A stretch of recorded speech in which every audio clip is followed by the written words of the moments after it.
Picture this. You're on a ship, miles from land. The sky turns black in seconds. The waves rise like walls of stone, ready to crush the deck beneath your feet. The captain screams that someone on this ship is cursed, and the sea will not rest until that person is thrown into it. They draw lots to find out who. Your name comes up once, twice, a third time, a fourth time. There is no mistake left to make. The sea has already chosen. What would you do? This is the story of a prophet swallowed whole by a great fish and a nation that came within hours of total destruction. You are watching Islamic Legacy History. Follow and share for more untold stories from Islamic history. If you're ready, let's begin. Many centuries before the birth of Prophet Isa, on the banks of the Tigris River, stood a city so wealthy it believed it was untouchable. Nineveh, the beating heart of the Assyrian Empire. Towers of white stone reaching into the sky. Streets lined with gardens. Trade routes that poured gold into the city every single day, without end. Merchants filled the markets. Caravans stretched for miles. To the outside world, Nineveh looked like paradise on earth. But beneath all that gold was a rot no wealth could ever hide. The people of Nineveh bowed to statues carved by their own hands. They were ruthless to outsiders, and even more ruthless to the poor among their own people.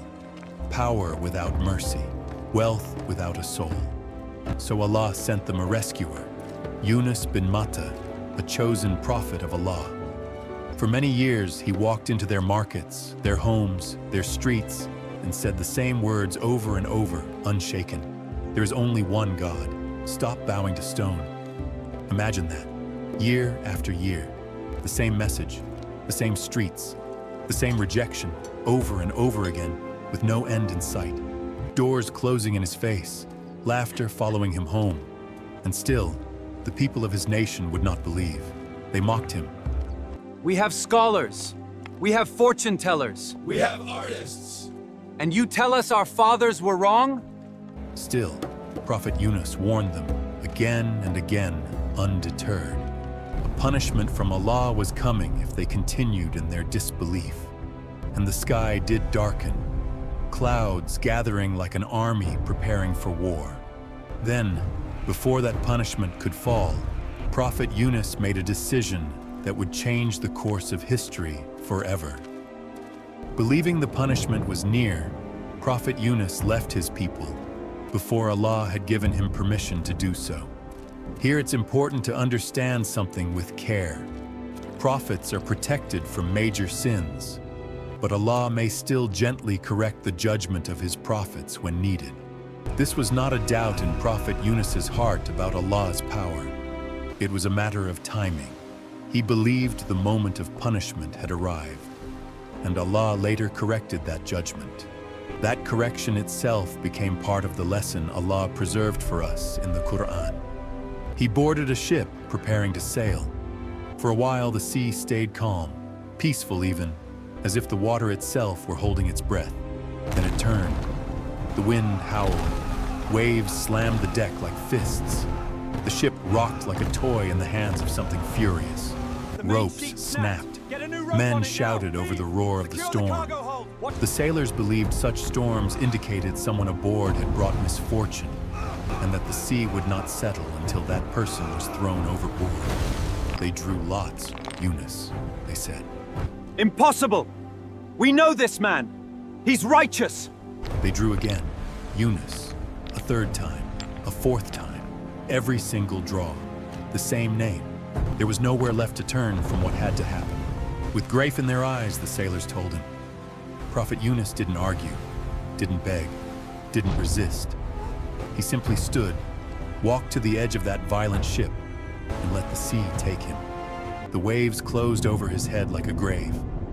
No ship, no crew, no family, no help.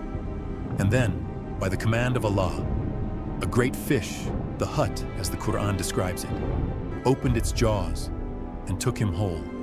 Now Prophet Yunus sat in layers of darkness stacked on top of each other. The darkness of the night, the darkness of the sea, and the darkness inside the belly of a living creature. no light, no sound, no one on earth who even knew where he was, no way out, and no one to call for help. And here is what makes this moment unforgettable. He didn't blame the sailors. He didn't blame his people. Stripped of every single thing this world could offer him, he turned to the only one who was still listening.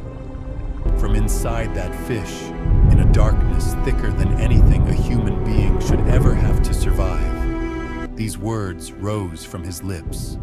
Words Allah preserved for us in the Qur'an from his supplication. لا إله إلا أنت Subhanaka, inni kuntu minaz-zalimin. There is no deity except you. Glory be to you. Indeed, I have been among the wrongdoers. Listen closely to what he didn't say. He didn't say, save me. He didn't say, get me out of here.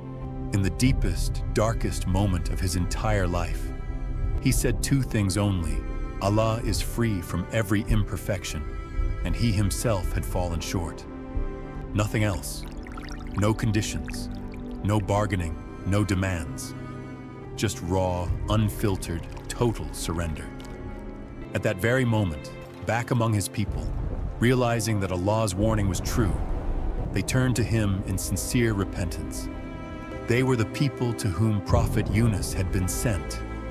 100,000 or more, as mentioned in Surah As-Saffat.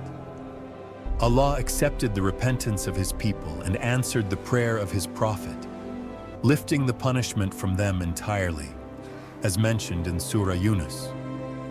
This is the only nation mentioned in the Qur'an whose punishment was lifted after collective repentance, a mercy Allah singled out and preserved for us as a sign. And Prophet Yunus, the fish carried him to shore, where he lay weak but alive. And Allah caused a plant to grow over him, giving him shade and nourishment until his strength returned. Prophet Yunus later returned to his people, and they remained believers. This isn't just a story from the past. It's a mirror held up to every single one of us, right now, in this exact moment. We all carry our own darkness, our own fish waiting to swallow us whole. Fear, regret, shame, doubt. The feeling that we've drifted too far to ever turn back, that the silence has gone on too long to be broken. But the door that opened for Prophet Yunus in that darkness is still open right now. For you, no matter how deep the water gets, no matter how far you've drifted, no matter how long you've been silent, one honest prayer is never further than a whisper away from Allah. Follow for more untold stories from Islamic history.